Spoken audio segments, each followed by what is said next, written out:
Бәріңе сәлем достарым, Puzzle TV арнасына қош келдіңіздер. Видео басталмас бұрын каналға тіркеліп кетсеңіздер. Бүгінгі видеода 2015 жылы «Даже у ягнят есть зубы» фильмін қысқаша айтып беретін боламын. Бала кезден жақын дос қыздар Слоун мен Кэти қаладан тыс орналасқан органикалық фермаға баруды күтеді.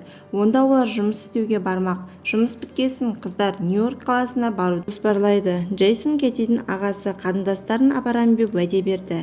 Жолда олар ағасы мен әйелінің үйіне келді. Слоун әдейі жасырын есімдерді қолдануды ұсынды. Ол өзін Хейтер, ал Кэтиді Рэбби деп атады. Келесі күні ағасы қарындастарын станцияға әкеліп тастады. Олар сол жерден автобуспен фермаға барады. Джейсон қызға уайымдап күнде жасырын сөзбен хат жазып тұр дейді. Жасырын сөзге алма деп айтады. Автобустың жүруіне 1 сағат қалды, сондықтан қыздар дәмханада күтуді шешеді. Қыздарға осы жердегі жергілікті екі жігіт келіп танысуға ұсыныс жасайды. Олар өздерін Лукас және Джет деп таныстырады. Ал қыздар болса өздерінің ойдан шығарылған аттарын айтты. Ағайындылар жаңа таныстарына фермаға жеткізіп салуды ұсынды. Кейт алғашында келіспеді, бірақ Слоун оны көндірді. Қыздар пикапқа отырды. Жолда жігіттер фермадан өтіп өз үйлеріне тоқтайды. Қыздар күдіктене бастайды, бірақ осы кезде үйден бір әйел адам шығады. Қыздар әйелді көргеннен кейін тынышталады. Оларға шай ішіп болғаннан кейін фермаға апарып тастаймыз дейді. Қыздар келіседі. Оларға шай ішіп отқанда ұйықтататын дәрі қосқан екен. Олар қашуға тырысады, бірақ та ағайындылар қайта ұстап алады. Үйге әкеледі. Олар оянса 2 контейнерге байланып тұр екен. Джет оларға енді сендер осы жерде тұрасыңдар дейді. Ол қыздарға киім беріп, бұл жерде жуынатын жер және әжетхана бар дейді.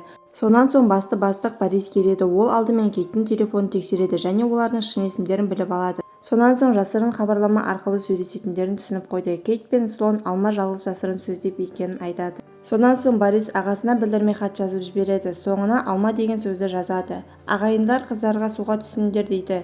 Кейін шеф Эндрюс пайда болады. Қыздар оған жүгіріп барады, бірақ ол ағайындарының жағында екен. Ол Кейтті пайдаланып алу үшін контейнерге алып кетеді. Шеф кеткеннен кейін Слоун Кейтті тыныштандырады. Лукас тағы да клиент алып келеді. Жігіт Слоунды таңдап өзімен бірге контейнерге кіргізеді. Келген клиент өте қатыгез адам болып шығады. Джейсон жасырын сөзде қыздардың жазғанын біліп, олардан бірдеңе болғанын түсініп қояды. Ол фермаға қоңырау шалып қыздардың бармағанын естиді. Бұл уақытта қыздарға 3-ші клиент келген еді. Жігіт шошқа маскасын киген екен.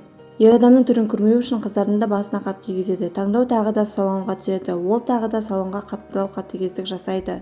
Джейсон қыздар жоғалған қалаға келеді. Ол ең бірінші шерифке келді. Джейсон негізінде агент болып табылады. Ол Эндрюге қарындасы мен құрбысы жоғалып кетті дейді. Шеф қалада бәрі дұрыс дейді. ФБР агенті болғандықтан кейін жігіт оған сенбеді. Эндрю жігіттерге келіп қиындықтарға тап болдық деп ескертеді. Ол қыздарды өлтіріп денелерінен құтылу керек дейді. Джейсон шерифке сенбей қыздар болған кафеге келеді. Ол барменнен қыздар туралы сұрайды. Ол қыздарды 2 жігіт пикаппен алып кетті дейді. Жігіттер кеткенде Кейт оларды өздерін өлтірмек екенін айтады. Кенеттен әлгі 2 жігіт Бориспен бірге келіп қалады. Джет пен Лукас жаңа қыздарды табуға қалаға кетеді. Ал қатыгез жігітке қыздарды қарауға қалдырады. Кэти бұл аман қалудың жалғыз жолы деп түсінеді және де жігітті азғыруға тырысады. Оған сенің дөрекілігің маған ұнайды дейді. Жігіт босаңсығанда Кейт оны тістеп өлтіреді. Сосын ол шалбардағы кісеннің кілттерін алып бостандыққа шығады. Кейін олардың көзін құрту үшін шериф қыздарға келеді. Осы кезде қыздар шерифтің көлігін ұрлап кетеді. Кейін қыздар құрылыс дүкеніне келеді. Өш алу үшін көптеген заттарды барлығын алып алады. Олар Бористің мекен жайын әлгі сатушыдан біліп алады.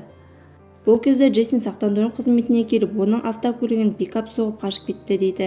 Бористің мекен жайын білмек болады. Борис үйіне келген кезде Слоун оған өткір инелер жабыстырған теннис топтарын лақтырады. Қыздар кейін оны байлайды. Борис өз өмірін сақтап қалу үшін қорапта ақша мен мылтық жатқанын айтады. Қыздар шошқа маска киген кім екенін айт деп айтады. Сосын олар қолдан жасалған құрылғы арқылы оны күштеп артына тыға бастайды. Джейсон үйге келген кезде Бористің өлеңдеп жатқанын көреді. Агент оны ауруханаға апарады, бірақ ол ішкі жүйелеріне зақым келіп өліп кетті дейді. Бұл туралы шеф Джейсонға хабарлайды. Ағасы қарындастарына телефон шалады. Эндрю өзінің ұсталғанын түсініп қаруды Джейсонға бағыттайды. Кэти мен Слоун шіркеуге келеді. Шіркеудегі адамдардың қолынан татуировканы көріп қалады. Шошқаның маскасындегі сол екенін бірден түсінді. Қызмет біткесін Слоун мен Кэти қолындағы беталарымен шіркеуге келеді. Қыздар көлікпен ұзақ жүріп бір жерге келеді. Олар көліктен шыққанда шіркеудің қызметкері көліктің астында байлаулы тұрғанын байқаймыз. Олар оны бензин құйып үстінен өртеп жібереді. шериф Джейсонды үйіне ұстап әкелген екен. Кейін екі жігіттің қыздардың орнына жаңа құрбандар әкелгенін көреміз. Эндрю Джейсонды өлтірмек кезде қыздар оны уақытында келіп құтқарып қалады. Олар шерифпен бірге келіп ойнайды. Содан кейін Кейт оның басын оқпен атып өлтіреді. Қыздар әлгі екі қызды құтқарып Джейсонды құтқаруын сұрайды және де оған өздері туралы айтпауын сұрайды. Бетти мен Слоан ағайындардың үйіне келеді. Аналарын ұйықтататын дәрілермен ұйықтатып тастайды. Әйел оянғанда қыздардың Бита мен Джейдті және Лукасты өлтірейін деп тұрғанын көреді. Олар Джейдті өлтіреді. Сосын Лукасқа Бита мен анаңды өлтір дейді. Лукас бас тартқан кезде олар оны өлтіріп, тапаншаны қолына ұстатып өзі өлгендей етіп қояды. Әйел ақшаны қайда екенін айтып, өлтірмеуін өтінеді. Алайда бірақ елді өлтіріп тастайды. Көп ұзамай қыздар үйіне қайтып келеді. Нью-Йоркқа келіп, арға қарай достарымен көңіл көтеріп, жақсы өмір сүре бастайды. Жалпы қыздардың істегені дұрыс деп ойлайсыздар ма? Комментарийға жазып кетіңіздер.